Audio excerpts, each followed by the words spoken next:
Quick question.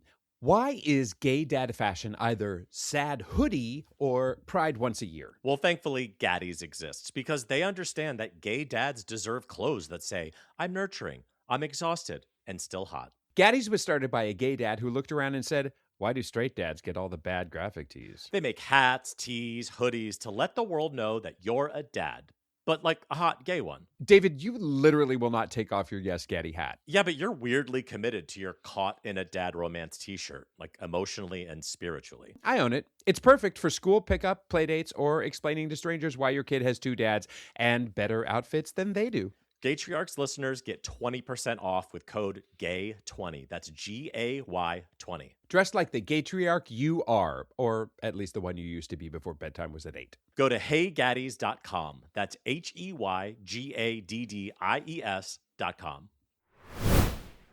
Okay. Talk about putting pressure on you. I know. Fáilte don program far an bísin ag acalav ar luchéisteach. And this is Gaytriarchs? And this is Gaytriarchs.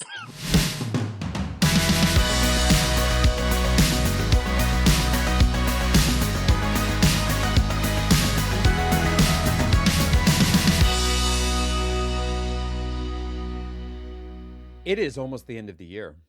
Yeah. I just saw a meme of a Golden Girls episode where Dorothy opened the door on her old husband. I know this is really dating me. Stan. You're welcome. Stan. Yeah. And it was labeled 2025. And she opened it. He said hi and she slammed the door.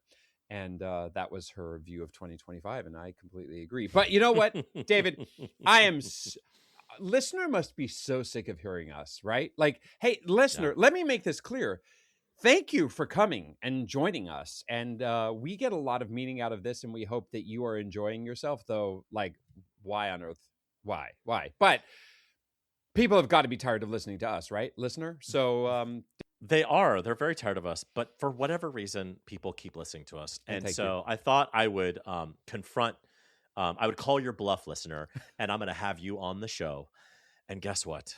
We have a listener on the show today. So today is an all listener special. Gavin and I are not going to yap our mouths at the beginning. We're not going to do a top 3 list. We're not going to do something great. Well, I'm not even going to make mistakes, not linguistic or grammatical. No cold opens. We're going to go right into it because we want to dedicate this episode, our last episode of the year, last episode of 2025, to our one singular listener who has been the reason we kept doing this. And so we thought we would spend an entire episode honoring them and have a few of them on just to kind of get to know who the fuck is listening to this show. So we are going to take a little bit of a break after today. We will be back at you with the same tired bullshit on January 7th of 2026. But in the meantime, please enjoy your holidays. Please have lots and lots of pleasure in your life, leading us into a fan-fucking-tastic 2026, okay? Our next guest is Gaytriarchs royalty. And I don't say that lightly because not only is he, smart and hot and funny and created big systemic change in the laws of Mexico, but more importantly, he is the legend who created his very own Gaytriarchs merch for our fall meetup. Sure did. His now infamous listener t-shirt. But even with all of those accolades, his biggest achievement is coming in about 6 months, for he is on his own yellow brick road to becoming a new dad. Please welcome to the show the one, the only, the man, the myth, the listener, Daniel Berzowski. Hey guys. Daniel, thank you for coming and joining us again. Thank you for having me. I'm so excited to be part of this one.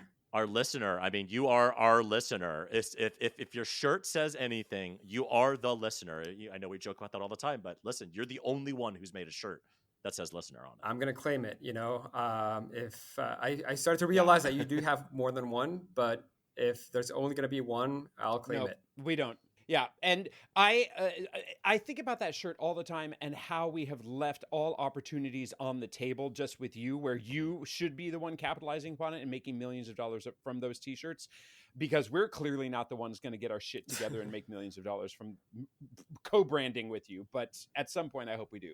But Gavin, here's the thing. If we ever got our shit together, if we ever planned better, if we ever had merch, if we ever did more stuff, I think people would fall out of love with us because they love how messy and terrible we are at this. Is that true, Daniel? Is that part of what you like the show? Absolutely. Guys, I'll talk a bit about why I started listening, but I am obviously not a dad yet. I started listening 2 years before we even got to this point, but it started because everywhere where I was listening to and trying to find information, everything seemed too pretty and too put together, and we were not there yet. And we didn't think that could ever be possible. And all of a sudden, you guys were there and saying, this dream that you guys have is not going to be as perfect and shiny and wonderful, and it just resonated, right? And it felt true. So that's why we started listening, and we have been listening for the past couple of years. Gaytriarchs, dream killers. I jumped ahead of the first question. I'm so sorry.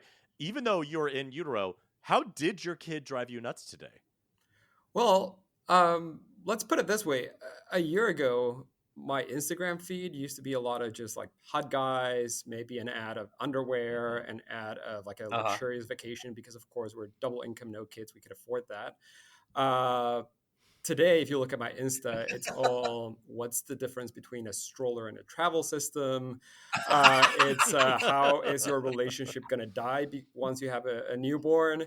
So yeah, hasn't even been born, but already messing with us. Oh my gosh, that is really fun. It is amazing how your all of that can change so dramatically. Like, but although if you go to my like search bar in my Instagram, it's still it's like guys dancing with it's abs, but it's mostly like guys dancing in like gray sweatpants with no underwear on, and they're just like, hey, look at this funny dance I'm doing. And I'm like, you know what the fuck you're doing. You know what you're doing, and I'm still watching it. It sounds like your Instagram feed, though, is such a self-fulfilling prophecy, and let's just blame the capitalism, right? Where they're saying your whole relationship and your life is going to suck here, so here's all the ways that we're going to sell shit to you so that your life doesn't suck. And in reality, I don't know. It's just a matter of coping with kids. That's just good luck. Listen to a podcast or start one. Well, it's a little bit of that, and to be honest, it's also it makes you realize how much of this is targeted to women. Mm-hmm. Every single product is mommy this, mommy that, mm-hmm. and in a way that, well, first obviously doesn't resonate with us, but also just makes you realize how much of the burden ends up on women just making the assumption even in 2025, right? And so I think it's just been interesting to look at it from this perspective now. I'm always shocked when I am around straight people. Period. Like, I can't believe they exist. But also, for that exact scenario where I'm like, are you still defaulting to like the mom does everything? Like the dad will it just is assumed. Dad just is like, I'm going for a run, and he goes outside, and I'm like, wait. Did you not talk about who? Well, then who's going to take care of the kid? Well, it's always assumed the mom is. So while as a gay dad, it's kind of frustrating sometimes to be like, everything's a mommy and me class. But then you're like, yeah, because straight dads are sometimes shitty, and they default to like mom has to do everything. But wait, I want to go back a little bit. Tell me how we met you at the fall meetup, you were like, hey, just FYI, we're about to become pregnant. Very exciting. And now you are. So tell us a little bit about your particular process of becoming dads. Yeah, so we started looking into it. Gosh, it must have been like 2022. Went to the Men Having Babies conference, and we just left that conference completely overwhelmed. Really? I know they do a great job as a nonprofit. They give you a lot of information, but then they have the marketplace next to it, and everyone's trying to sell you something and like push cupcakes with little sperm on your face and just like give Which you normally all sort of, not a problem for me, but yes, it's it's not something you want to do at a conference precisely, but yeah. So I remember having this moment where we went to one of the stands because we were trying to like figure out how much does this cost in total, right? And everyone would give you it's this much, and that's the entire journey, but we don't cover the clinic. Yeah. And so you go talk to the clinic, and the clinic would be like, oh, it's this much, but we don't cover the eggs or the. So at the end of the day, we're just exhausted. We went to one of the stands and we said, well, just give it to us straight. And one of the guys that was there had just gone through a journey and was now part of a surrogacy agency. And he said, you're looking at around $200K in total. And I remember both of us just being in shock. And we said, is that real? Is that the actual cost? And do your clients really just have $200K in their bank to just pull out and pay for this? And this guy just very blank face said, yeah. Wow. surrogacy is not for everybody, you know? And it just, we left the conference, we put everything in the freezer for like 2 years, didn't do anything. And then little by little said, well, because we started seeing the prices are just going up, up, up, up, up. Our savings account wasn't going up, up, up at the same rate. So we said, let's just get started. And we took the very first step, knowing that we didn't have the full, all the funds. But I think if we hadn't taken that first step, we'd still be waiting for the day where we could afford this. So that's how we got started. That's so classic that you're waiting for the right time, and we say this many times, not the least of which our last interview. And there's never a good time. Just get started somehow, and you'll figure it out. But also, I've said this many times in the podcast. I had the exact same experience at Mid Having Babies, where I was like so thankful for this place and I learned so much. But I walked out of there, so our heads were just down because I was like, on what plan? And then, of course, I was sad that I was like, I can't afford surrogacy the way I thought I could. And then I was like, and why do all gays have money? Where is all the gays getting the money? I feel like we make good money. And then I look at all these gays and they're like, oh yeah, I have $200K to buy a kid. I'm like, what are you talking about? What do you do for work? So no, I had that exact same experience, but I would agree with Gavin that like there is, and kind of what you did, there is this kind of leap and the net shall appear kind of mentality you kind of have to have, because there's never a good time. There's never a financially appropriate time to do it. You just have to kind of do it. Yeah, and we got very lucky because we took a first step, pretty much put all our savings into it, and then a couple of months later, I was able to land a job where at least one of the parts of the journey, which was the IVF side of things, was covered by my current employer. Fantastic. Oh, So wow. that gave us a huge boost to be able to cover that part, and then from the moment you do IVF to the moment you find a surrogate, you actually have like a year and a half. So that was a lot of also us just saving and finding other ways to afford this. So I feel like this is just an appetizer of a longer conversation we want to have with you at some point, Daniel, but we wanted to just get you in the pipeline as listener. But I am dying to ask you the next question, which is, you sued the Mexican government in 2018. Why? I told you this would be catnip for Gavin. When we did our pre-interview, I was like, Gavin is going to get I've been rock hard when vibrating he hears since this. we started. Yeah. I don't care about, aside from the only thing I've heard you say is shoving cupcakes with sperm in our faces. Other than that, Yes, I've been thinking about that too, Gavin. I've been thinking about that a lot. Well, so my husband and I are both from Mexico, born and raised there. And about 9 years ago, we moved to New York City to pursue a grad school program. And we had gotten engaged, but we were students, so we couldn't afford a wedding. We wanted to be like the big party and everything. And so as we were coming to the end of our grad program, your visa expires and then you have 1 year to find a job. And if you can't find a job, then you're out of the country. And so I was lucky to find a job. My husband was still searching. And then we start realizing, well, if both of us get married, then at least it buys him some time to stay in the country with me while he continues to find a job. So we're looking into things. The Mexican government, typically people can go to the consulate and get married under Mexican law at the consulate the same way they get like a birth certificate and so on. But the problem was that the law in Mexico that is valid in consulates hadn't been changed since like 1812.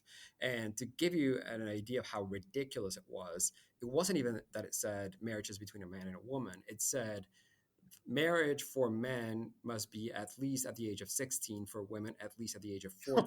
So that's like how old this crazy law was. Wow. But we went and filed for a marriage license, and they denied it on the premise that we were two men.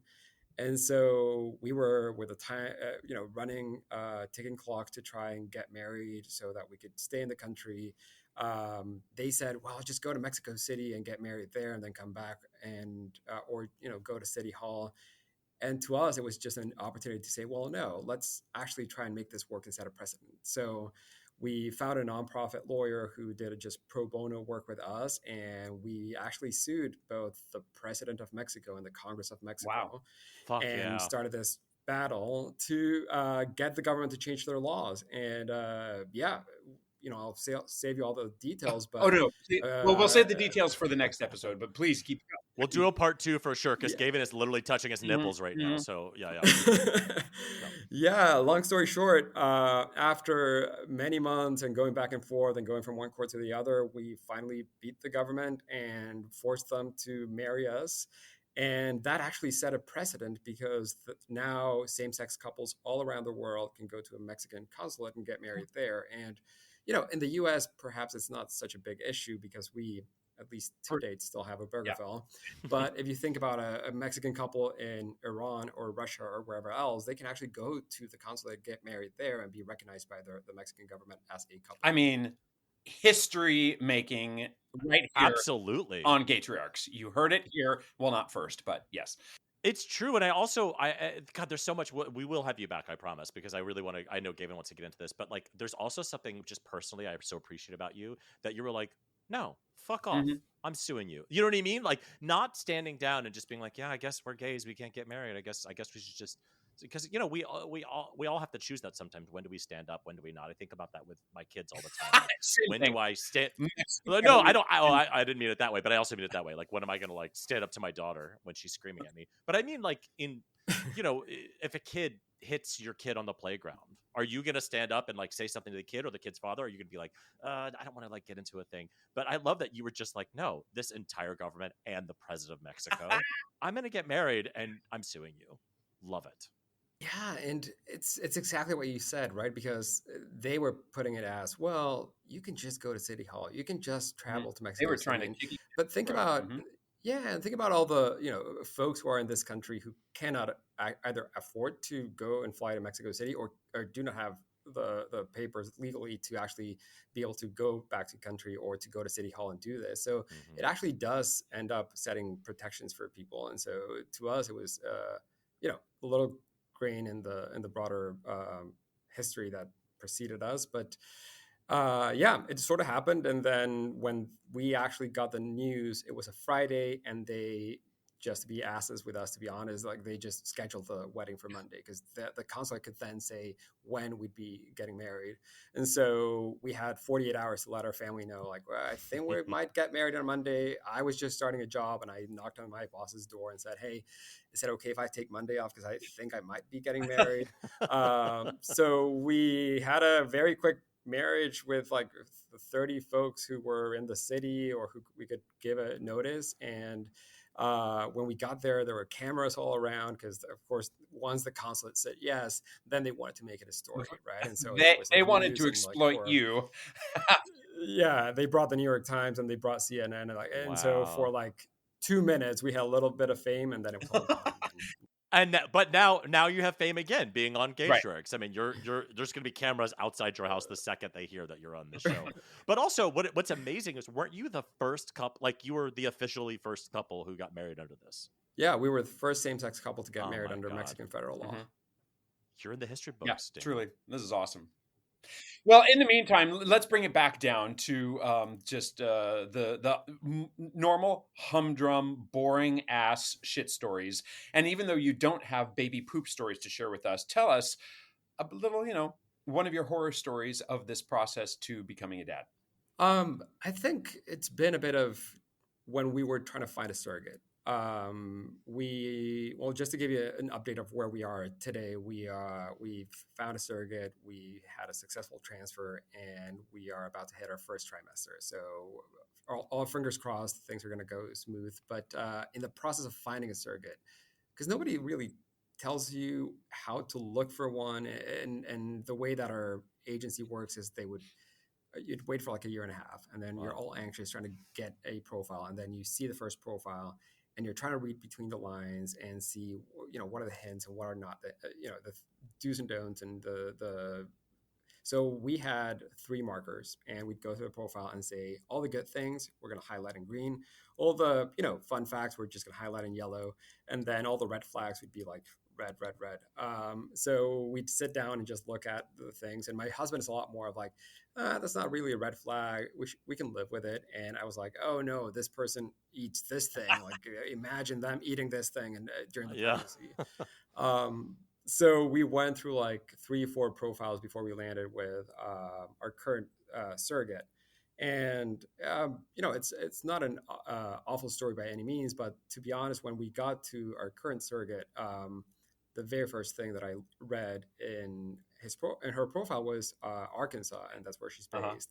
And being a gay immigrant, and knowing nothing about Arkansas, but when I read through the New York Sure. Times and the news, It's usually we not. were both. Yeah. They don't have Yeah. a whole lot of like 36 hours in fabulous Little Rock in the time. Yeah. And so we were like, well, do we go for it? Do we not go for it? Jaime, my husband, was like, let's do a call with her, see what it's like. And when we hopped on the phone, it really started to just demystify the idea of states can just be split into red and blue, Mhm. and there's nothing in between. And now that we've been part of her life, and she's been a part of our lives for almost like 5 months, I guess, it's been so wonderful to just know her as a human, get to know her family. We're headed there in January to meet her, and yeah, I just realized that at the end of the day, we're all humans. She's trying to raise her kid. She's trying to live her life. We are too. And that she was super supportive of LGBT rights in general. And she was super progressive. And so to us, it was just a little nice, moving us out of our bubble and making us realize that life is a bit more complex than labels. Yeah, that's a great lesson. We are so excited to follow your entire story and have you back and chat some more. And also, I was just sitting here thinking about like you and your boldness. And I feel like that's the thing I've taken away from this interview and getting to know you is like not the silly side of boldness, where you made this t-shirt, which was very funny, but also the boldness of you changing the laws in Mexico. Like you have you have changed a lot of people's lives for the better for having done that, because you've opened this up and you were bold enough to try and do it. And you're bold enough to, I don't know, meet a surrogate in Arkansas, which I don't think is not bold. I think that's like, I would be also afraid. So thank you for your boldness. And to demean himself by being on our stupid little podcast too. Thank you for demeaning yourself by being on our stupid little podcast. Yeah, thank you guys. As you know, I'm a big fan. Listen every Wednesday. I'm waiting for 6 a.m. to ring so I can download it, go for a run. Thank you for creating the space. Thank you. I love it. Okay, Gavin, our next guest is one of us. He's one of us cool New York City types. But unlike us, he's like actually cool and qualified to live here because he's an architect. He's a travel junkie. He's a qualified exterior wall inspector, whatever the fuck that means. He's a dad, but most importantly, he's our listener. Please welcome to the show our listener, Leon Gio-Xavier. Hi. Leon, thank you for joining us. I'm so excited to be here. Leon, we are super excited to have you here.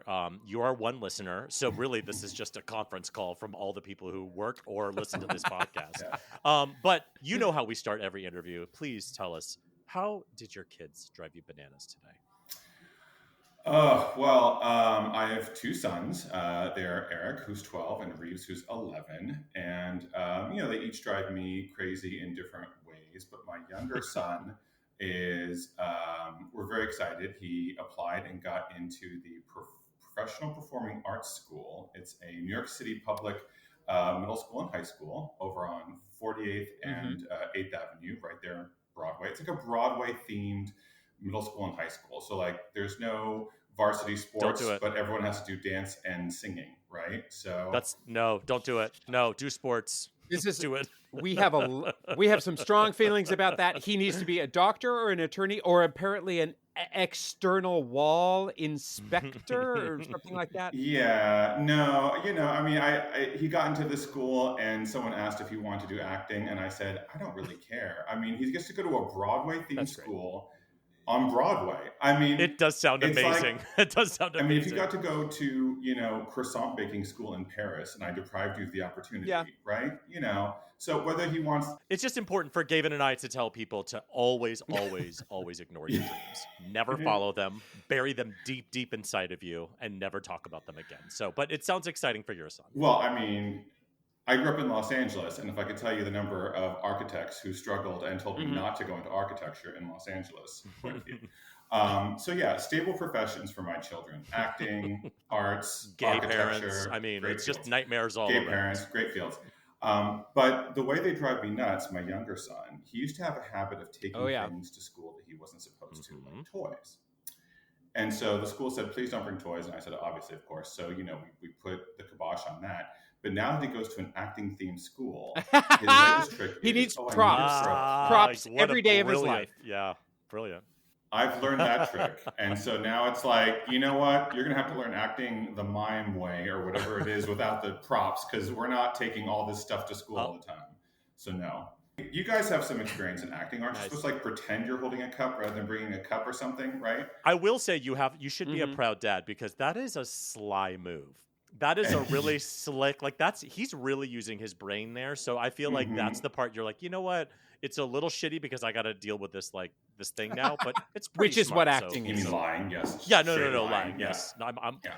And of course, David, I just the only thing I can think of here is right now is, when do we get to work in jokes about Legally Blonde? I mean, if your son has not memorized the entire original Broadway recording from MTV of Legally Blonde, then you need to just end this call, because that is an important part of learning how to be on Broadway. But I will say, I'm so happy to have you here. We are so happy to have you here because you are our listener. We love our listener. And so I want to get to know our listener. Tell us about you. You sent us your bio and it said qualified exterior wall inspector. Come on. What the fuck does that even mean? So on a professional level, I am an architect. I'm a registered architect in the state of New York. And I actually went to architecture school at the Tulane University School of Architecture in New Orleans, Louisiana. And I wasn't doing that well, to be honest, but there was a historic preservation program, which I heard was easier. And so I graduated architecture school with kind of a concentration in historic preservation. New Orleans is a beautiful old city if you get a chance to visit. And then when I got here to New York, God, there are a lot of old buildings. And so these old buildings do require inspections to make sure they're safe and bits of building don't fall on you as you traverse the city. So I am certified to inspect buildings that are 6 stories and taller here in New York City and give them their pass or fail grades. Is there a superpowered tool you use, like some kind of radar gun that you stand across the street and measure, or do you get up and put your ear against the wall? I don't understand how this works. Well, actually, it's kind of funny because everyone's talking about AI nowadays, and between AI and drones and all the machines, my job is fortunately one of those that really can't be replaced that easily, because I have to go on the side of a building, either on a scaffold or an articulating boom or some kind of access device, and physically feel the building and make sure that it's safe. And that means physically sounding and testing to make sure the building is secure and not going to fall down. And it takes a little bit of skill, but it takes actually riding the scaffolds. So if you see the people on those scaffolds up and down tall buildings in the city, that's me sometimes. That's our Gaytriarchs listener, and you better protect him with your life. And you know what I will say, for those of you who have not lived, those of you who have not lived in New York City or been here, this is clearly a very important job, because when you're walking down these streets, there's nowhere to go. If a tiny little crumb of a rock peels off one of those buildings lethal. At the 50th floor, it's going to go directly through your body. Yeah, and because you guys are familiar with New York City, nothing is worse than walking around New York City in the summer, and you get hit by a drop of liquid, and you don't know what the liquid is. You don't know what it is. It's probably air conditioner condensation, but for a minute you're like, what if it's something gross? But it could be pigeon piss. It could be somebody who just hawked a loogie out of their apartment. It could be literally anything.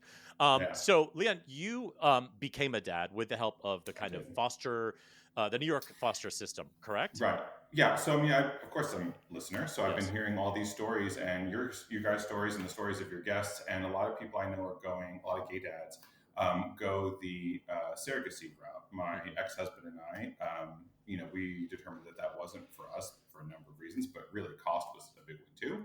And we decided to go the adoption route. And, if you see Modern Family, they adopt Lily from, I think, Vietnam or something. But actually, at the time, international adoption for gay dads wasn't really feasible or possible. So your only method is either private adoption or public adoption here in the United States. And here in New York City, they actually do have quite a few kids in the foster care system that need fostering, and that many times turns into adoption if they become freed for whatever reason. It gets messy and complicated. But no, and again, in terms of money, they pay you as opposed to you paying out. So I'm just saying, Okay. That's just saying, getting paid as a father. That's fantastic. Well, and it's funny. So they said, well, okay, so you get a stipend every month, and then they get health insurance, and in the future access to CUNY and SUNY, which is city and state schools here in New York. And then they said you get WIC, which is Women, Infant, and Children food stamps. Yeah. And I kind of said to them, like, oh, it's a little embarrassing, but I think I make enough that I don't need them. And they said, no, it's not for you. It's for the baby. And I said, oh, well, I get it. But like, well, and I didn't understand this, but like as a foster parent, you're not really their parent. They're kind of like these independent, stateless humans. So you have to go by their income, which as a baby is zero. Lazy fucking babies, first of all. I know, right? Yeah. And it was funny. My ex-husband, who's a social worker, is like, well, can't they just give us the checks? Do we have to bring the child in? And I said, they want to make sure we're feeding the child. Yeah. So like that's like the scary part is like that's why sure. Wow. But yeah, no, ultimately they were freed for adoption, and we adopted them when they were 3 and 4 under the Babies Can't Wait program. So apparently not waiting means 3 years in our system, but still progress. Right. Shocking. Wow. That's fantastic.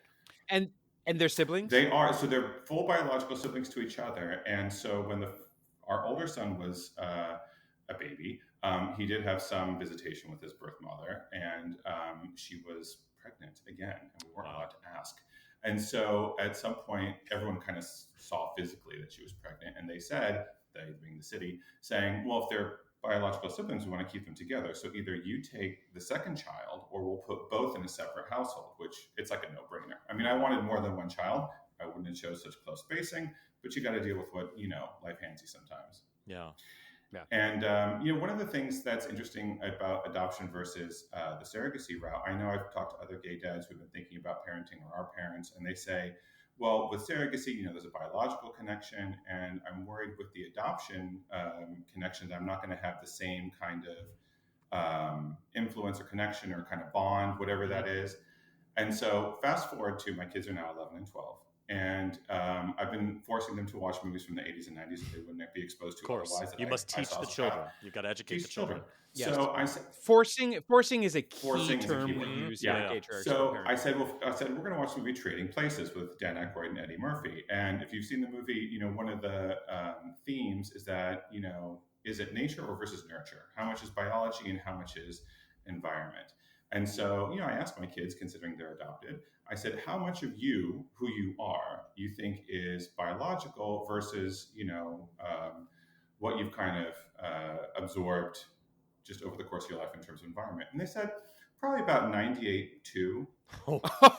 And I'm like, 98 what? And they're like, 98%, environment and 2% biology. Wow. And I said, you think I'm responsible for 98% of your mistakes? Yeah, Yeah, of all your no, failures. bitch. The 98% is all the great stuff. Yeah. Which I feel like it's the opposite. I feel like our kids kind of come out already kind of pre-programmed, and you can kind of adjust the sides here and there. But I don't know. I might be on the other side of that, I guess, where I think it's. No, I would challenge you on that, because I thought, like you did originally, like if you've ever been to the zoo and like a giraffe gives birth to a baby giraffe, and that giraffe just starts walking and talking and doing all sorts of fun stuff. Talking in particular. Yeah, talking in particular. Babies are born with such little innate knowledge. I mean, I'm sure you've seen with your children, you have to teach them everything. How to use a spoon, how to lick an ice cream cone. You have to teach them to eat an ice cream cone. I would have thought more of who we are as humans is just innate, but like everything, like they are just a mimic and sponge of who you and your family. Leon, I want to just say that like I had a really rough morning with my daughter, so I'm just going to tell you, none of that was me. All of that. That was all biology. That was all my husband and our egg donor. I have no claims on that. Okay, exactly. I just want to make sure that. And I think that's what it is. I think when life gets rough, people say, "Oh, that's from your side of the family." Like I'm not connected to that. I don't know her. You got that. I don't know her. I don't know what. That mother-in-law of mine that I don't like. That's her doing. Yeah.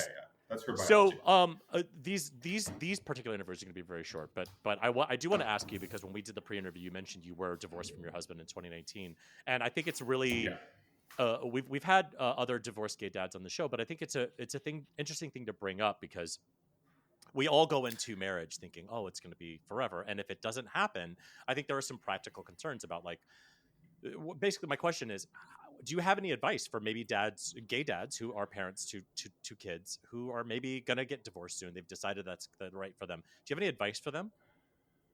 Oh my gosh, so much. But first of all, we're kind of the same age, right? We're all 29. Yeah. Right? Uh-huh. No, all right. Hold on, let me just adjust the filter really quick. Fine. Yeah. Okay, got it. Fine, I'm Adjust the 31. Right. Yes, David. So, fine, I'm older. I don't I'm know about 31. you guys, but growing up, I didn't even think gay marriage was possible. We were like Sure. excited about domestic partnership in Vermont for 10 seconds. So Yeah. like a lot of this kind of snowballed fast. And then I have to remind the young gays, it was like legal in California for a hot minute, and then they took it away. So then there was this rush to be like, if they ever legalize it in your state, just rush to the altar and Just ask get gay questions married later. quick. Grab a Yeah. dude and get married. Yeah.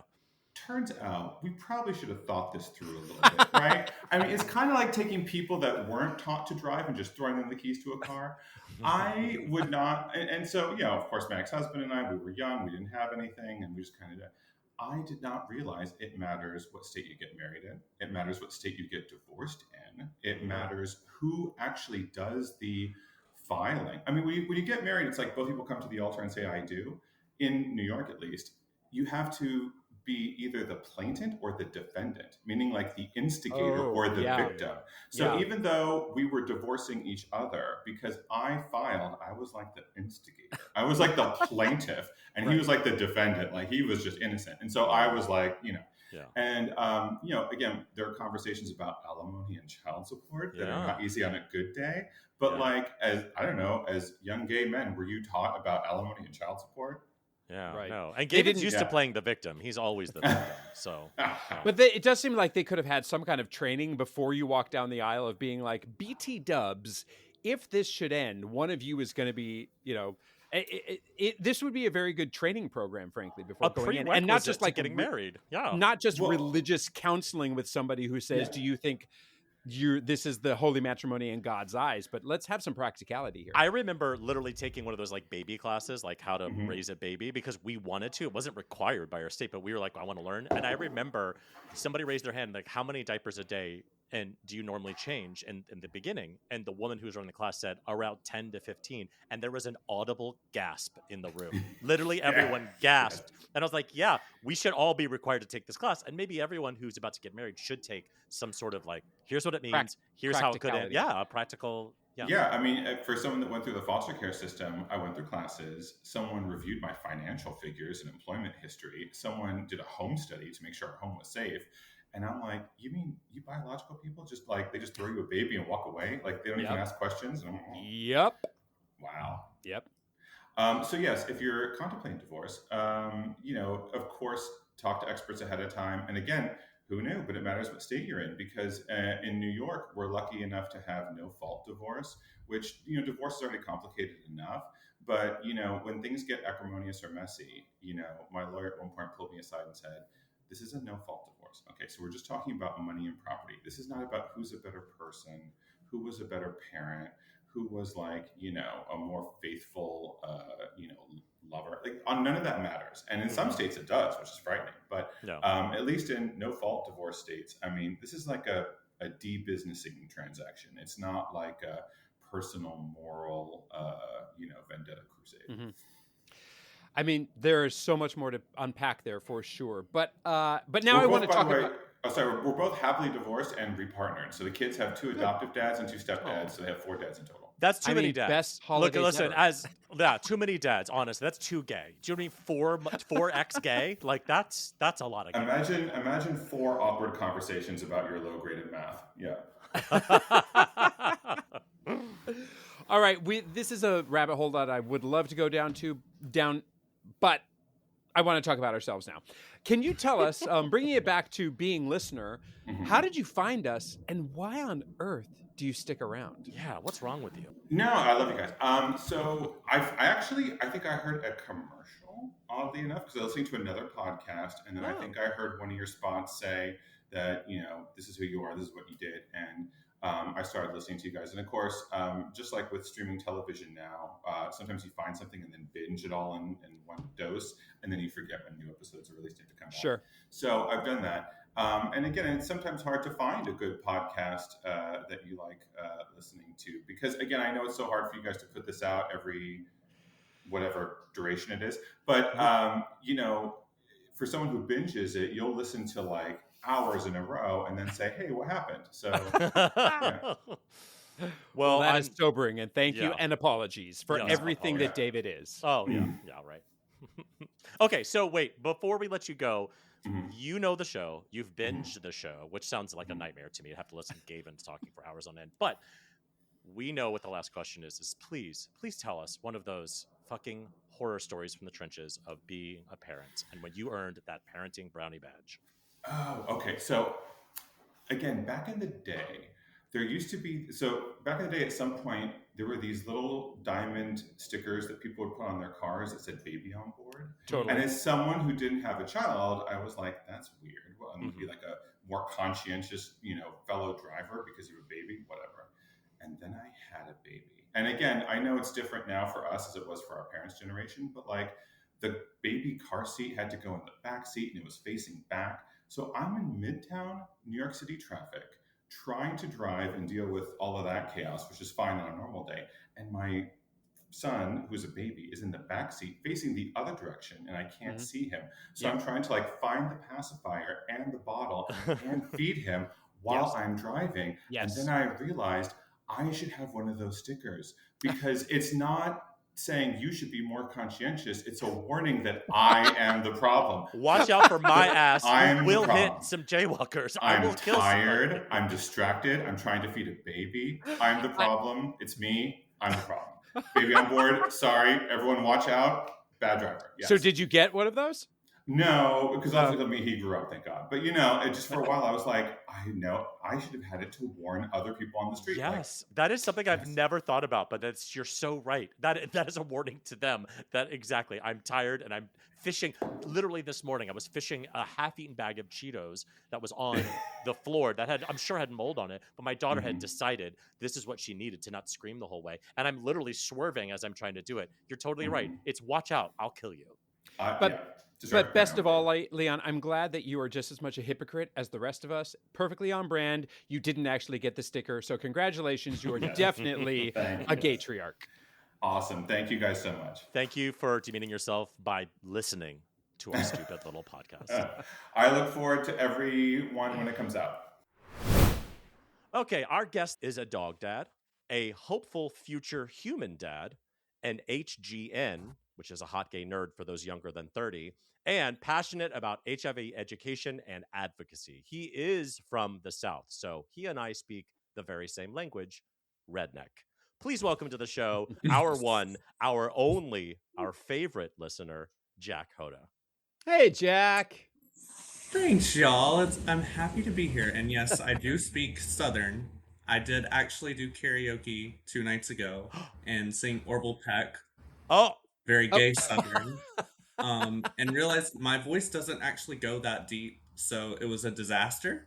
But we were enough drinks in that it didn't matter. Exactly. Karaoke disasters, I think, it's a safe place to fail for sure. And honestly, you mixing gay and South, that's Orville. I mean, that's you've basically done it. Exactly. Did you wear a mask? I should have. Had that been your has Orville always been your go-to for karaoke, or you don't have like a lifelong "this is my karaoke" song? Absolutely not. That is not generally my go-to. I'm usually like a Katy Perry girl. Okay. So I don't know what possessed me. And do you do the flips like she does now at the concert, where she's just like, why does every female singer need to be strung up on wires in their concert and fly around the stadium? What is going on with that? They're just kind of all one-upping each other. Yeah. But Katy Perry, I actually got to see her. I live in New Orleans now, and she was the headliner for one of the Mardi Gras balls this year.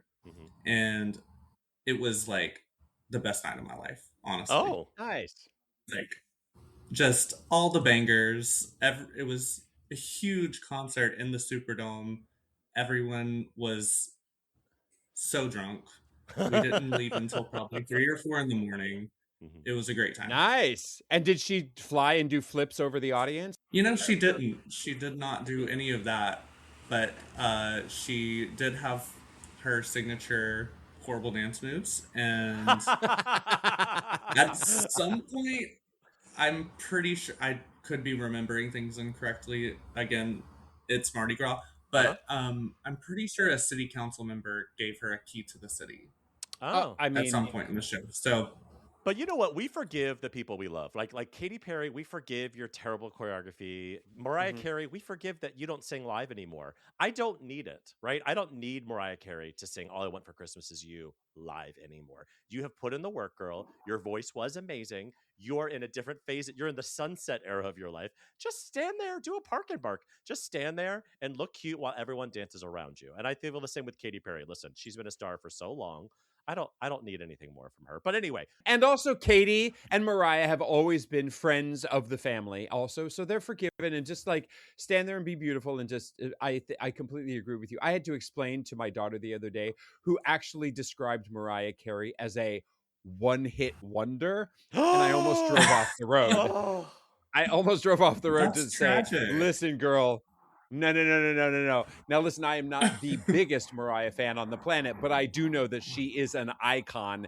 And my daughter, who is a pop idol worshiper, needs to understand her history. So, anyway. That's the sacred text. Yeah, I feel like, Gavin, I hope the answer is yes. The only appropriate thing to do in that scenario is to pull over to the side of the road, ask her to get out, and leave her at the bus stop, because that was blasphemy. Agreed. Okay, but wait, Jack, we forgot the first question, which normally is, how did your children drive you bananas today?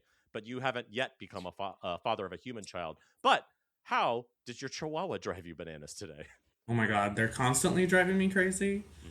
Mm-hmm. This morning, they woke me up at 6 in the morning by just standing on my head and licking my face, which is generally how they wake me up. But it's usually like not until 7, at least. Yeah. This morning, they were just had to go potty.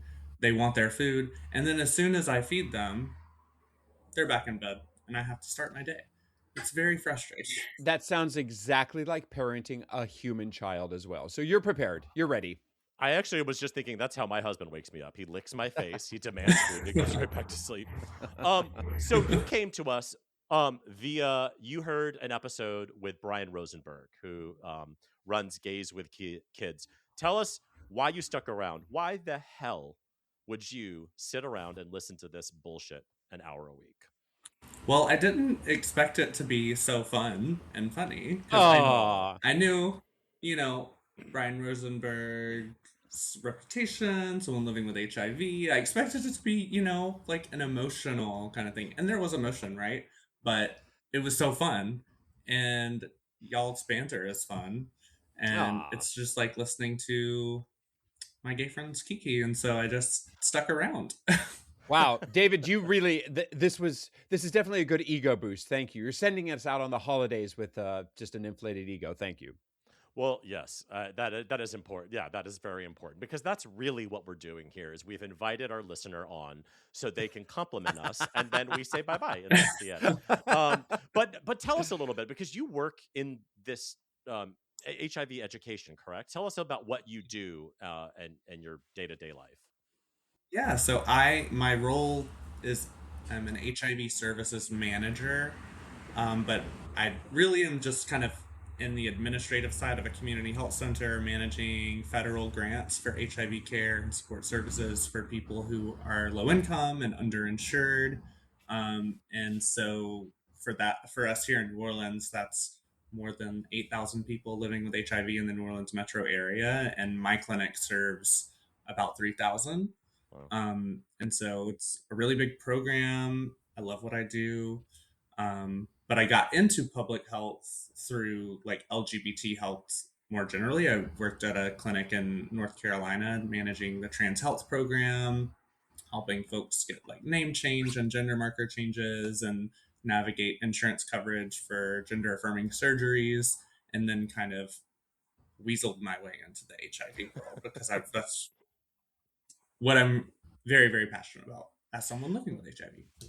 We generally, I would say, avoid politics on the show because On what what's the show are point? you talking about? We talk about it all the time. You have a politics segment. Are That you run, Gavin. Are your services, dare I ask, being affected right now, or are you afraid they're going to be greatly affected? Yes, in so many ways, right? So I work at a community health center that started as an AIDS service organization in the 80s and then kind of over time expanded and now is what's called a federally qualified community health center, FQHC, that receives federal funding to do full service primary care, behavioral health, oral health for folks who are low income and uninsured. We are required to provide services regardless of ability to pay and have like sliding scale for people without insurance. And so it's not just our HIV programs that are being affected right now. It's like everything. My clinic has like the biggest transgender health clinic in the South, in the Gulf South. And we are constantly under attack in that space. We had to kind of scrub a lot of stuff from our website because we've heard reports that the government is using AI bots to like scan federal aid recipients' websites for DEI language, which is absolutely insane. It's so fucking stupid. And every time we hear something about like a new budget proposal or a new appropriations bill or whatever, they're trying to eliminate literal grants that I manage that pay my salary that allow us to provide services to more than 3,000 people living with HIV in the city. And so it's been a rough year. Yeah. It's been really crazy. Yeah, we're stumbling towards the finish line of this year just to run through another 3 laps of this bullshit. That's for sure. Mhm. But anyway, So, Jack, is your clinic the clinic responsible for turning all the kids trans? Is that where it's okay? Good. Okay, just Every make day. sure. Got it. Oh, okay. Yeah, that's required. right. You got to you have like a 5 trans kid minimum every day. It's like cops with like speeding tickets. Okay, so moving on to parenting, you are not yet the parents of a human child, but when I talked to you, you said that is something that you maybe want in the future. Is that something you've talked with your fiance? By the way, congratulations about. Congrats. Thank you. So obviously growing up gay in South Mississippi, very in the closet until like 17, I always kind of envisioned, the very traditional hetero in the church, 3 kids with a wife, family. So kids were something that I always wanted. And then when I came out, it was like, let's do something completely different and, have a debaucherous life, which I have. And enjoyable and fun. Exactly. And loving and all the things. Yeah. And then kind of pushed the idea of children out of my mind and never really gave it much thought until my fiance and I got together. We've been together 7 years. Never really thought I would have a relationship like that either. And, lots of ups and downs, lots of moves, lots of crazy career shifts. And so over the past 2 years, we've gotten to a place where we just feel really stable, feel very like committed to each other and the life that we're building together. So we got engaged this year and really started talking about kids. Both of us never thought that that was something that we would explore together, but now we have been a lot. And it's what brought me to y'all's podcast because I learned about Brian Rosenberg, thinking about is surrogacy even an option for me as someone living with HIV, and hearing his story. And then now I've taken all the courses on GWK Academy, trying to figure out what does this look like. Yeah. And so we're just trying to figure it out right now. And I love how you were like, we were feeling stable and great in our relationship. So we decided to ruin all of that and have children. Exactly. Yeah. And totally. try to get married, even though a wedding is going to cost us $3 gazillion that we don't have. It's literally like, they say, you shouldn't move, get married, or have children in the same year or something. My husband and I did literally all 3 in the same year. So don't. But what you say, there is a serious side to this that I think a lot of people who aren't gay don't understand, is that when you grow up performing a version of yourself that's not authentic. And then you kind of come out, you become authentic. You have to go back and unpack those parts of you that you thought were true to you, like having children, having, a wife and 2.5 kids, and go, how much of that is authentic to me? And how much of that was just the show I was putting on? I was the same way. I remember writing in one of those like senior college book or senior high school books that was like, I will be married when I'm, and you could fill in all the blanks. And I wanted to meet my wife at 19, get married at 22, and have 3 kids by 27. And I wrote that in my book. And LOL, first of all, right? I was literally sucking dick behind the gas station at that point. But like, but there was after when I came out, I did the same thing as you. I was like, I'm gonna party, I'm gonna go crazy, I'm gonna fun, I can do whatever I want now. And then I was like, oh, maybe I do still want kids. Like, I think about it a lot, and that became an authentic part of me. And it sounds like maybe that was one of those for you. Pretty much, very much the same kind of trajectory. It took a long time to unpack a lot of that. I mean, I'm still unpacking it. I think it will be the rest of my life, Always will be, yes. Exactly. A little fun fact about you also is that you're a comic book fan. Yes. And I wonder if that goes hand in hand with your hot gay nerdness, right? The HGNs and the comic books. The Venn diagram there is probably a pretty significant overlap. Who is your favorite and least favorite character? Oh my gosh, that's a really hard question. Tough questions here at the Gaytriarchs podcast. We hit hard. I love so many comic book characters. My favorite is realm of comics is X-Men. Obviously, they're very queer. And the and very whole muscular. minority metaphor is very queer coded. They're also very sexy. And I think my favorite is Jean Grey, Phoenix. Okay. Her story is just so amazing. If you've ever read the Dark Phoenix saga, the way that she comes into this cosmic power of the Phoenix and like becomes literally, at that time in the 70s, was the most powerful comic book character in like any company, and she was a woman, so that had never happened before, right? And right on. She's also just kind of like a fashionista, because many people don't know this, but before she became the Phoenix, her like side gig was being a model. That's never in the movies, of course. Wasn't aware. And then she gets manipulated by nasty, disgusting men until she kind of loses her mind and becomes a Dark Phoenix and blows up an entire planet. Right. I we mean, sometimes support women's wrongs, And wouldn't it be so satisfying to be able to just blow up a planet once in a while? Right. I love how gay your answer got too, because it wasn't just like, oh, they're in good shape or they're beautiful or whatever. You're talking about like fashion icons. You're talking about revenge. Like, it gets real gay. Okay. What about least favorite? Who is somebody you're like, I don't need to hear any more of their story? Oh, God. And I know you're going to ruffle some feathers. You're going to not be able to go to like Comic-Con after this, but Yeah, it's a hard one.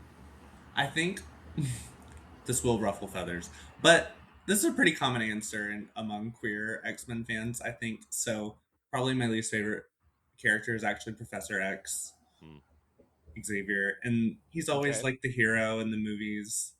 But in the comics, he's kind of just a dick. Like, is it because you're anti-disabled people? Do you want to go ahead and say that live on this? No, he's anti-disabled people. In the comics, he's always trying to get out of his wheelchair. He actually isn't even in a wheelchair anymore. He hasn't been in a wheelchair for years. But okay, he's kind of crazy. Yeah. Okay, so all right. So rounding this out, just trying to make this a little more parenty. Imagine you're a dad. So you now have your baby. You're a father now. What do you think is the hardest part about parenting as a not yet parent? And then what do you think will be the best part of parenting? So the most I have to go off of is being a gunkle. I have 2 nieces and good training. And that lets me experience, I think, the best parts and not really so much the bad parts, except for, a tantrum or a blowout here and there. Sure. But they're so funny.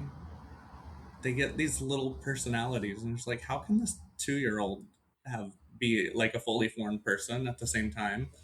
We were with them this past week for like an early family Christmas, and I got them these little digital cameras, and they loved it. They've already taken probably like 3,000 pictures each. I don't know if there's enough room on the SD card for it.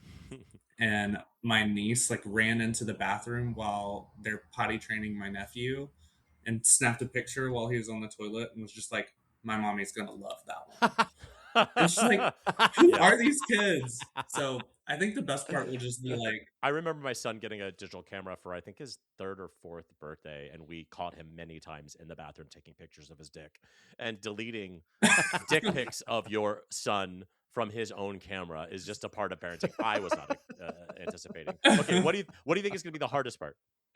I think I'm very much like a mom energy, like a nurturer.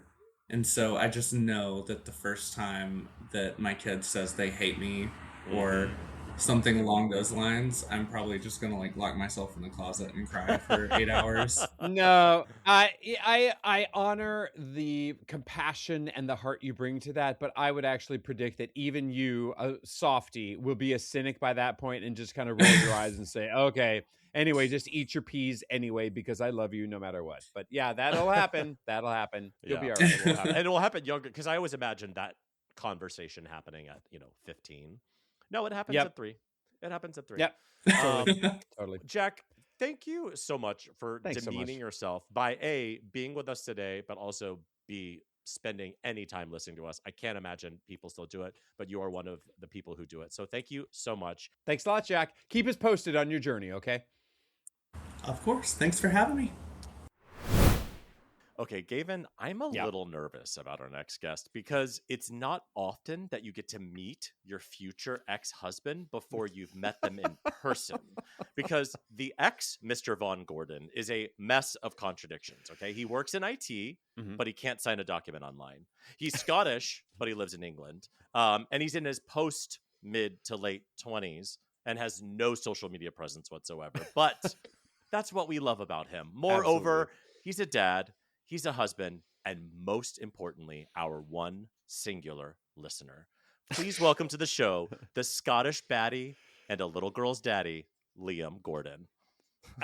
I am in awe. I mean, you know how when you meet your celebrity crushes, it's basically always disappointing because they're all, but I know that Liam will be nothing but exceeding expectations. I'm so intimidated by this. So He Liam, just called you a disappointment, Liam, and you haven't said a single word on this podcast. I know, right? Which is fine, because I was going to start by saying, good morning, future ex-husband and the other guy. Oh, yes.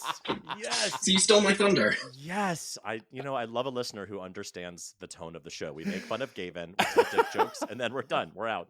Okay, Liam, you're royalty around here, but we got to start. How does your kid drive you bananas today? We are deep in the why phase. Mm-hmm. So, like, this morning, getting dressed. Like, okay, take your pajamas off. Why? Because we have to get dressed for school. Why? Is it PE today? No. Why? Why? Why? Like, I thought we'd got out of that, but no. Why? So I nearly drop kicked her out the window to the car. And in general, what percentage of the time do you want to drop kick her, and what percentage of the time are you, patient and rational, just the way we all said we would be before becoming dads? I could lie to you and say I'm like 99% patient and loving and all those things. Please. We don't want to hear that. Well, we're okay I'm with not gonna lies lie and to you. hypocrisy. Lies and hypocrisy is perfectly fine. But do you ever throw it back and counter with asking a question with a question? Well, my new tactic is like, oh, why is she doing that or whatever? I'm like, well, why do you think? And does it work? No, of course No, not. of course. But we try. I see all these videos online of like, throw it back at them. Or like when they come to you, I think maybe it was from you guys, when they come to you with I'm hungry. And?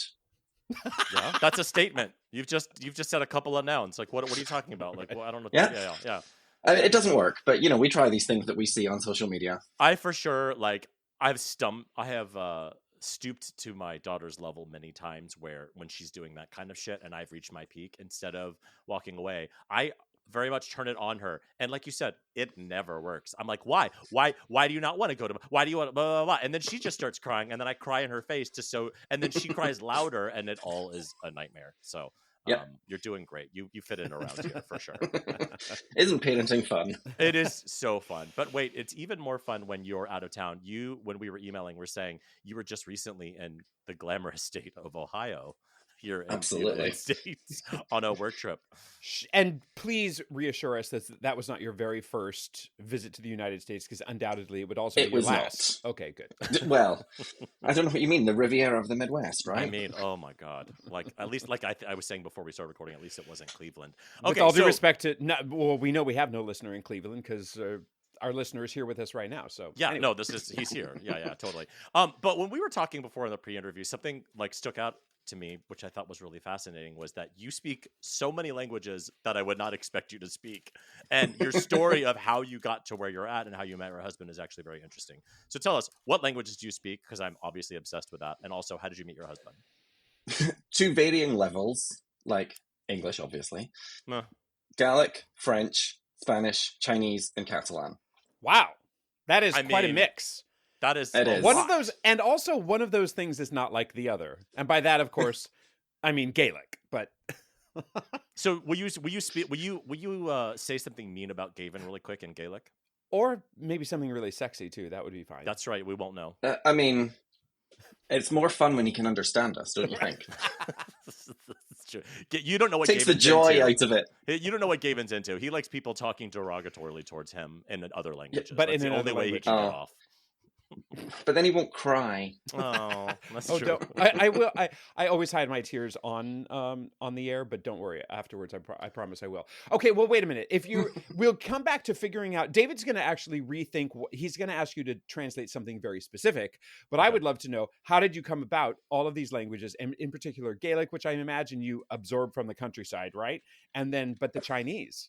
Yeah. So, I mean, I grew up in the north of Scotland, and I mean, I'm far from fluent, I'll say that. Mm-hmm. But you pick up a lot of it, especially when I spent a lot of time with my grandparents on the west coast of Scotland, where it's more widely spoken.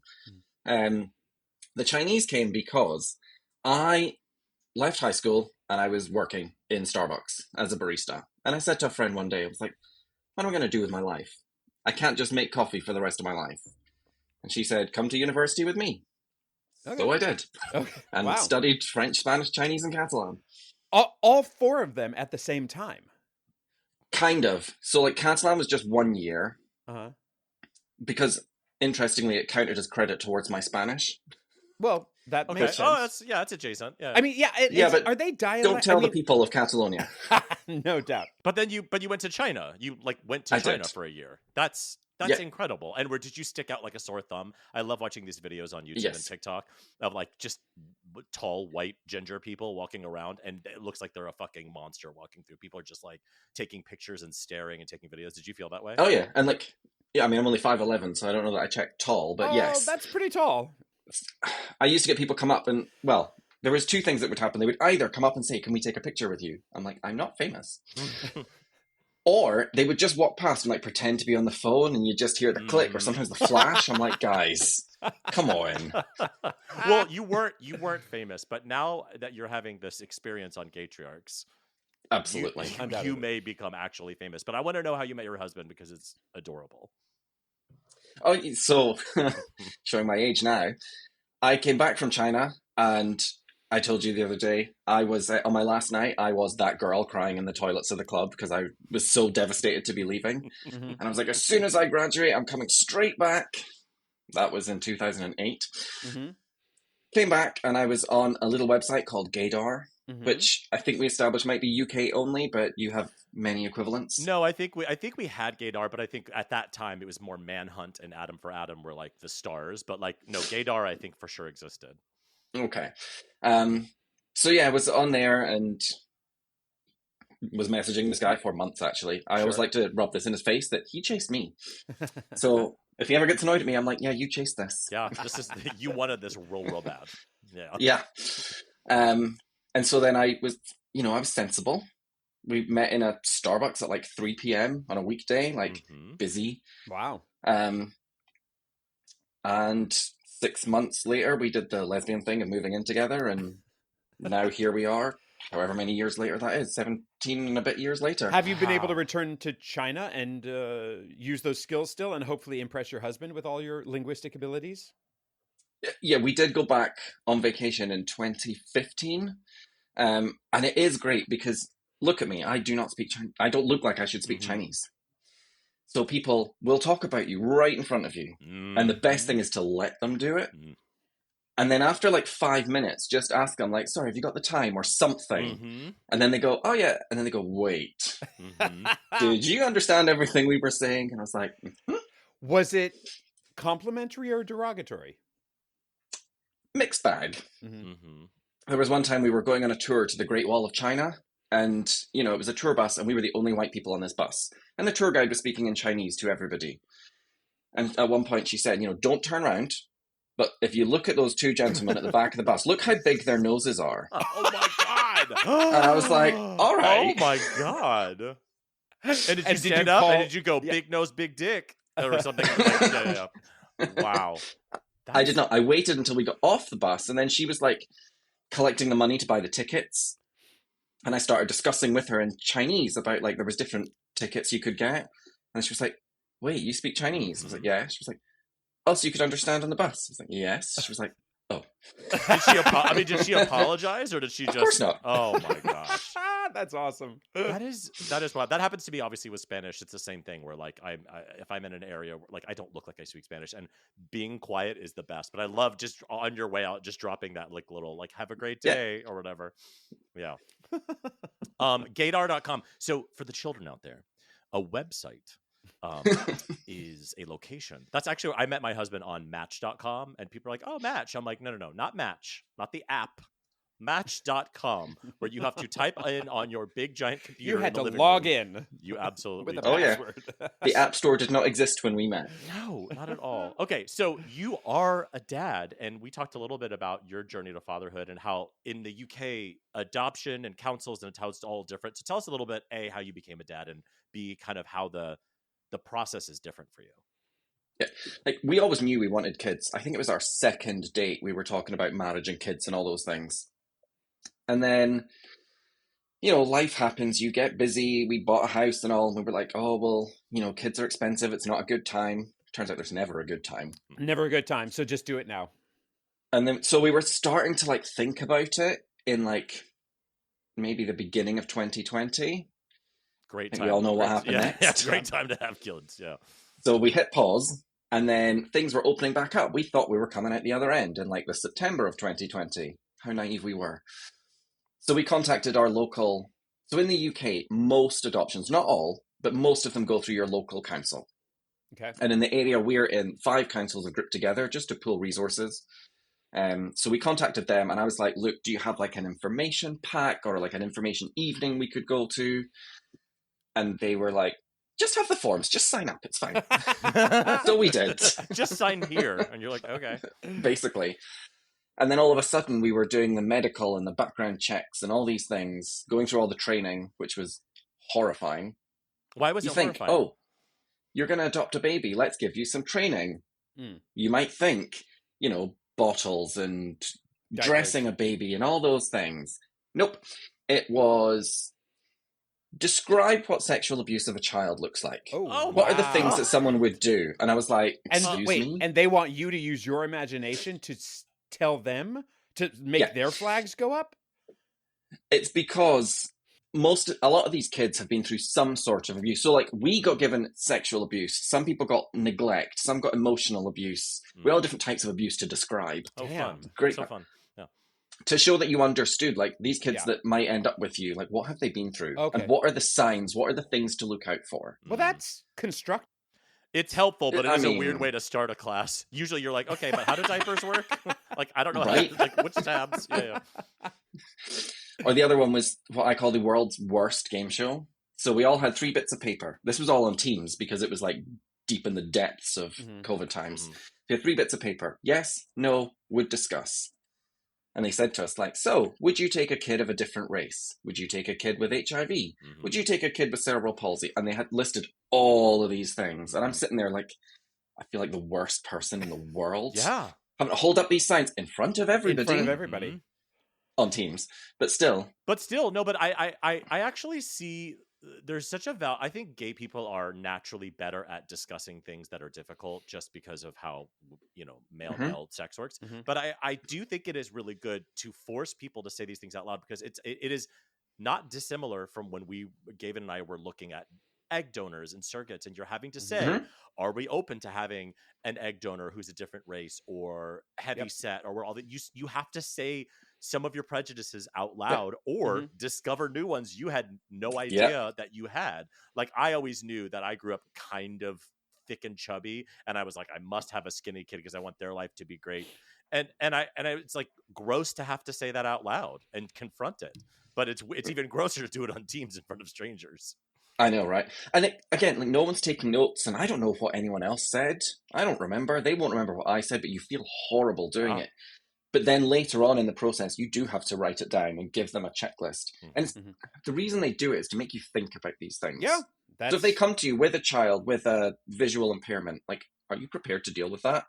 Because they can't put this kid with you, and then 2 weeks later you say, actually, this is too hard. Take it back. Yeah, absolutely. And can you remind us also, what is the process right now for gay adoption in the UK? Were there any restrictions? Did you have to jump through hoops, or is everything open and like no issues? It was fine, actually. And one of the social workers who did all the training, she said, like, actually, gay parents often have an easier time of it because it's really obvious that the kid's adopted. Like, there's no, like, shock later on. Like, it's a conversation that everyone should have from when the kid is small. But some people don't. I know people who found out they were adopted as adults. Right. That sounds so 1972. I mean, that sounds like right? from another era. Why would I you remember do that? finding out that my brothers and sisters were half brothers and sisters. They had, because my parents had been married previously, and I had no idea. I found out at 14. I had no fucking idea. Yeah, no, that is absolutely true. And we in our family make sure that whenever like the word mom comes up in a way that they're inquisitive, we like constantly say it. And then of course, as they're getting older, we get a little more detailed. Like at first, like, oh, everybody has two parents, and then it's like, oh, well, you're in Aunt Erin's belly, or whatever, and it gets deeper. But yeah, starting it, so it's never a surprise. What they say, it's like after age 7 there should be no surprises or something like that. Yeah. That's what they told us. Like, obviously color and flavor, if they've come from like a born in a drug den, then don't give them all the details when they're 5. But make sure they know the broad strokes, and you can fill in those later. Make sure they know that before their college essays come due, because then they're really going to be able to lean into that vulnerability and get into college. Absolutely. Easily. Gavin, was broad strokes your name on gaydar.com? Yes, but it was spelled very creatively. Speaking of spelling, and back to linguistics, because I think this is still my favorite topic. I would say universally, and David, tell me what you think here, but almost universally, a Scottish accent is definitely the sexiest accent in the entire world. 100% agree. 100% agree. Do Scottish people A, realize that, and B, agree? And what do Scottish people think is the sexiest accent? And why do Scottish people take offense to Fat Bastard and Shrek, or do they love it? The thing... So Scotland has a lot of different accents, and some of them are very nice. Some of them, there's a town maybe like 80 miles from where I grew up. I cannot understand a word they say. Not one word. Love it. These like old fishing towns on the East Coast. Like, I feel like that's like Louisiana for us, where it's like that like Cajun-y, Frenchy, rednecky thing where you're like, I literally have no idea what you're saying. Like, was that English? Yeah. Like, genuinely don't know. Yeah. What is the sexiest accent for Scottish people? Yeah. I mean, it probably is a Scottish one. Oh, really? Okay. Showing your prejudice, by the way. I mean, just we jerking like our own off, people. staring right into the mirror. I get it. No, I totally get it. Do you have a webcam in my room? Yeah, no. Oh, I have multiple. Are you kidding me? We're already running out of time. I'm so fucking frustrated by this. But anyway, I wanted to ask you something, and it's so American of me. But when I went to Scotland, and I went everywhere, I, like every American in the world in Europe, fall in love with certain areas, and then I decide I'm going to move there and live there someday. A, have I over romanticized your hometown of Inverness? And B, when are we getting married? Go. No, and When's your flight? Great. Oh, so growing You up heard in it here Inverness, first. so you loved it. Like it was So- like you think of it as like it's hard because when you grow up somewhere, you see it in a different way. Yeah. Exactly. And like you grow up there, and it was obviously a bit different in like the 90s. And there's not a whole lot for a teenager to do unless you've got a friend who can drive. Sure.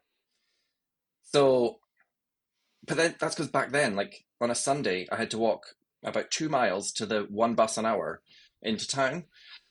Whereas now that's not the case. So I think now it's a bit easier. Inverness has grown a lot as well. Yeah. Yeah. And I was only in the kind of downtowny area. I didn't get too far outside. So yeah. Yeah. But it's like, and you'll have seen, hopefully, it's a great base to go and do things in the areas around it. Mm-hmm. There's loads to do outside Inverness. Yeah, absolutely. Because I think a lot of people who go to Scotland go to Edinburgh and then they're done. Or, yeah. Yeah, and that's like going to DC and saying, I've been to the US and I know exactly what it's all like. Mm-hmm. Yeah. Or Cincinnati, for that matter. And I know that you were going to counter with questions about, are you over romanticizing Cincinnati? Yes. Because you're obsessed Yes, you with are. it. We know you are. I mean, Skyline Chili. Is there better food? It's Skyline Chili is such a strange experience. For those of you who have never had it, it is a chili restaurant where they put chili on pasta. Like it's like whatever, okay. But the chili You're calling it chili. Yeah, it's a chili with cinnamon in it, and it's a very strange experience. I can't say it's a bad experience, but it is uncomfortable. It is kind of feels like a Waffle House. It's very low end. It's very kind of like dinery, but it's literally like cinnamon chili on pasta. It's a very weird. Oh, and lots of cheese. Yeah. Yeah. We went to this like quite fancy Spanish restaurant, air quotes, doing a lot of work there. But it was a really fancy place. It was really nice, like really nice wine. And I can't remember what the dish was, but there was something and it had Cincinnati mole on it. And I was like, what is that? Oh. And they were like, well, have you been to Skyline? And I was like, I've just taken like 3 stars off your restaurant right here. Okay, I have to ask you before our final question, which Gavin will ask you. I want to ask you, how did you find Gaytriarchs and why are you our listener? Literally, why are you listening to this stupid show? I genuinely cannot remember how I found it. Because it's been, I think I maybe joined when you were like 3 episodes in or something. Wow. 3 OG. deep. I go all the way Right. back. Yeah. I don't know. I guess the algorithm was like, hey, you're a homo. Have some homo stuff. I'm glad we I were don't know. even registering on an algorithm, though. That's That's true. my takeaway from that Yeah. is like, wow, we have gay algorithm? Fantastic. Mhm. Seemingly. Mhm. And then why did you stick around? Seriously, why are you sticking around? It can't be for Gavin and I. I mean, I know like locally 2 other gay parents. Oh, 3 actually. There's a That lesbian sounds- couple at my daughter's school. They don't I count. mean- Lesbians don't count. Sorry. They don't count. That's why I didn't count her. Yeah. But like, there's not many. And so it's fun to hear the stories. And I know not all of your guests are gay parents, but it's nice to hear those other stories in a place that also has dick jokes, because some of the other podcasts don't have dick jokes. Come on. This is Do you have any dick jokes to share with us right now by chance? in Gaelic? Oh, I wish I did. In I should have Gaelic. prepared Just make something up and say it's a Gaelic joke. A gay Gaelic dick joke. Well, think about that and come back to us. It can be our play out. So tell us, when was that time that you will never ever forget and you earned your parenting merit badge? I had so many poop stories to choose from, but I'm going to go on the theory that all of your other guests will be a poop story. So we're going to go with the time. Okay. My daughter had so many ear infections when she was younger. And one time she had 4 at once. Oh. 2 in each ear, different bacteria, How many different ears antibiotics. does she have? Okay. Yeah. Wow. Honestly, it was horrendous. Yikes. Made worse by the fact that at the same time, I had a UTI. Oh. So I'm in like Is this pain. the dick I'm joke? going to so many bottles of antibiotics and all over the place labeled with like, this is for daddy's dick. This is for like...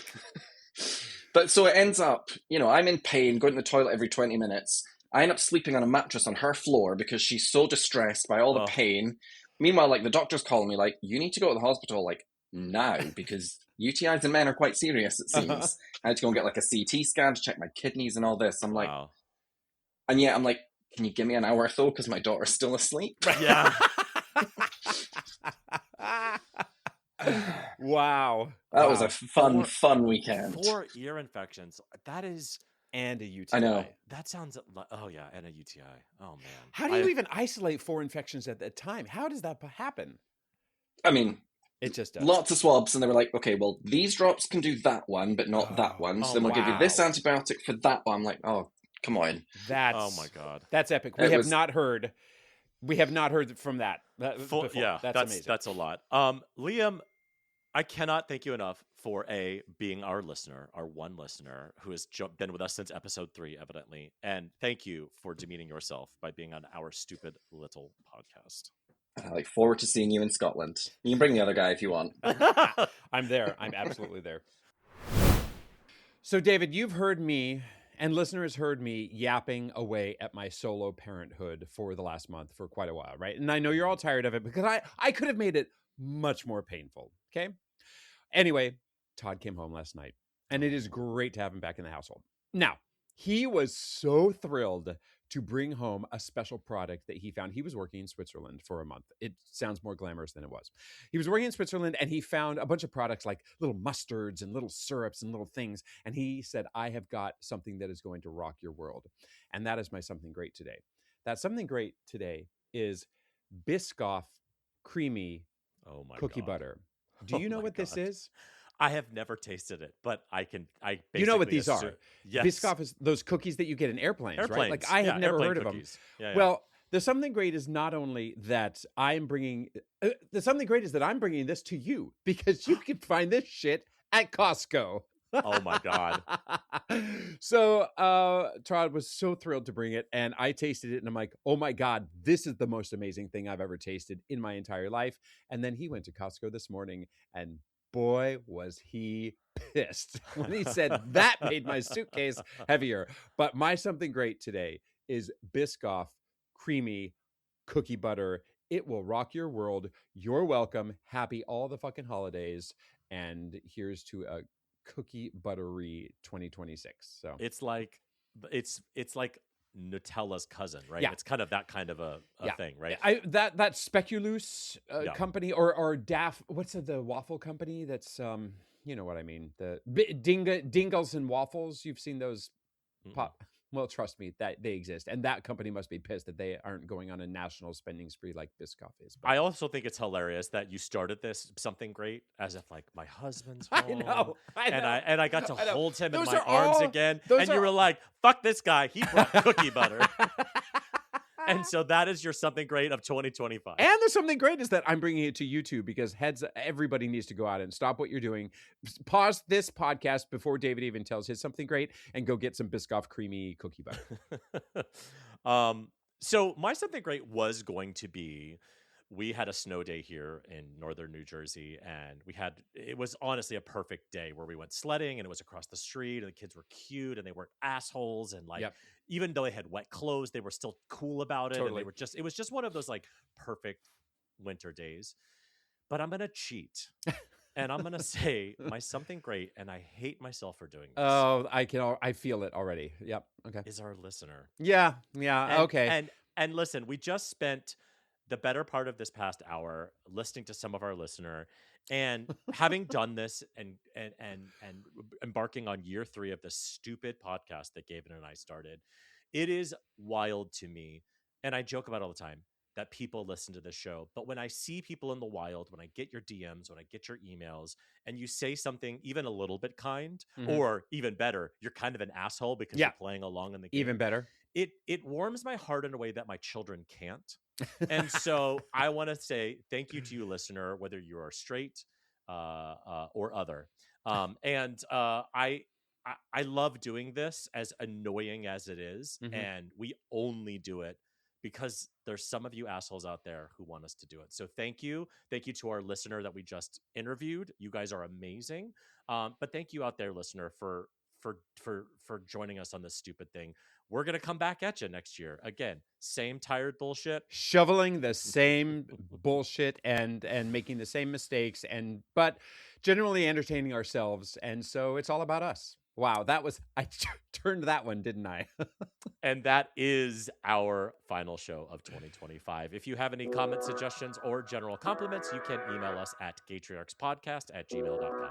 Or you can DM us on Instagram. We are at GaytriarchsPodcast. On the internet, David is at David FM Vaughn everywhere, and Gavin is at Gavin Lodge, rubbing cookie butter all over his body. Please leave us a glowing 5-star review wherever you get your podcasts. Thanks, and we'll make it about ourselves next time on another episode of Gaytriarchs.